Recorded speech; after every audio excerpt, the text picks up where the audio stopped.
அனைத்து உரிமைக்குரிய நண்பர்களுக்கும் வணக்கம். ஜெயலலிதா இருந்த அளவுக்கு ஒரு ஆளுமையில் சீமானால மட்டும் தான் இருக்க முடியும் அப்படின்னு தமிழ்நாட்டில் இருக்கக்கூடிய முக்கியமான பத்திரிகையாளர்கள் பார்த்தீங்கன்னா தற்போது கருத்து தெரிவிச்சிருக்காங்க. இது குறித்த வீடியோவில் முழுமையாக பார்க்க போகிறோம், வாங்க பார்க்கலாம். தமிழ்நாடு பொறுத்த வரைக்கும் ரொம்பவே முக்கியமான அரசியல் விமர்சகர்களாக யார் யார் இருக்காங்க அப்படின்னா, ரவீந்திரன் துரைசாமி பத்திரிகையாளர், பாண்டே பத்திரிகையாளர், மணி, தராசு, ஷாம், சவுக்கு சங்கர், இது போன்ற நபர்களுக்கு தான் பார்த்தீங்கன்னா மக்கள் அதிக அளவில் அவங்களுடைய வீடியோக்களை பார்க்கறதுக்கு கவனம் செலுத்திட்டு வந்துட்டு இருக்காங்க, ஆர்வமும் செலுத்திட்டு வந்துட்டு இருக்காங்க. இதற்கு முதல் முக்கிய காரணமே இவங்களுடைய கருத்து கணிப்புகள் ரொம்பவே சரியாக இருக்க காரணத்தினாலையும் இப்போ கொஞ்ச நாளாக தான் சவுக்கு சங்கர் மேலே மட்டும் பார்த்தீங்கன்னா மக்களுக்கு ஒரு மிகப்பெரிய நம்பிக்கை இல்லாமல் ஆயிருக்கு அப்படின்னு தான் சொல்லணும்.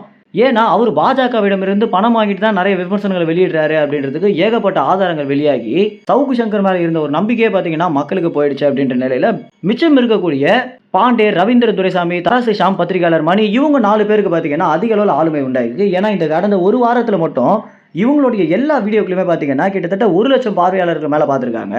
அரசியல் மேலே ஆர்வம் உள்ள ஒவ்வொருத்தருமே இவங்களுடைய எல்லா வீடியோக்களுமே பார்க்கறதுக்கு அதிக அளவில் கவனம் செலுத்திட்டு வந்துட்டு இருக்காங்க அப்படின்றது இந்த ஒரு கருத்து கணிப்பிலிருந்தே தெரிய வருது.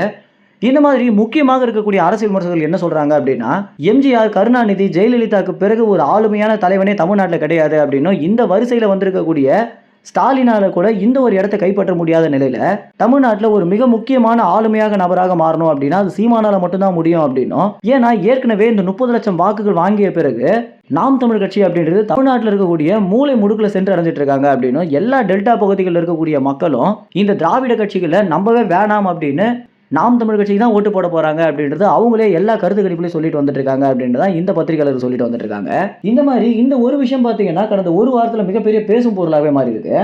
ஏன்னா இந்த மக்களவை தேர்தல் முடிவுகள் வரதுக்கு முன்னாடியே 26 தேர்தலுக்காக நாம் தமிழ் கட்சி தயாராக ஆரம்பிச்சிருக்காங்க அப்படின்னும், நிறைய மக்களை சென்றடைஞ்சு பேசிட்டு வந்துட்டு இருக்காங்க அப்படின்னும், நிறைய அமைப்புகள்ல இருந்து நேரடியாகவே சீமானுடைய வீட்டிற்கு வந்து பேச்சுவார்த்தை போயிட்டு இருக்கு அப்படின்னும், இந்த ஒரு வாரம் முழுக்க பார்த்தீங்கன்னா ஏகப்பட்ட தகவல்கள் வெளியாகிட்டு இருக்கு. இந்த அளவுக்கு கடுமையாக தயாராகிட்டு இருக்கக்கூடிய சீமானவர்களுடைய வளர்ச்சியை தடுத்து நிறுத்தணும் அப்படின்றது மட்டும் தான் பார்த்தீங்கன்னா பாஜக மற்றும் திமுக செய்யக்கூடிய செயலாக இருக்கு.